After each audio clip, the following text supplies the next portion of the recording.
Hey everyone, and welcome back to the channel. Is your carpet looking a little tired? Today, I'm going to show you a super simple method to get it looking and smelling brand new. First things first, do a quick sweep of the room. Pick up any toys, shoes, or small items cluttering the floor. If you can, slide your furniture just a little bit to expose those dusty corners and edges. Now, for the secret weapon, sprinkle a light layer of baking soda all over the carpet. It's amazing for neutralizing odors. Let it sit for about 15 minutes. Ready to vacuum? The key is to go slow. Use overlapping, straight lines, first north to south, then east to west.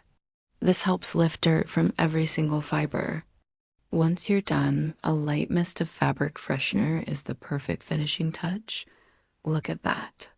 Perfectly clean and fresh. If you found this helpful, give it a thumbs up and subscribe for more cleaning tips. See you next time.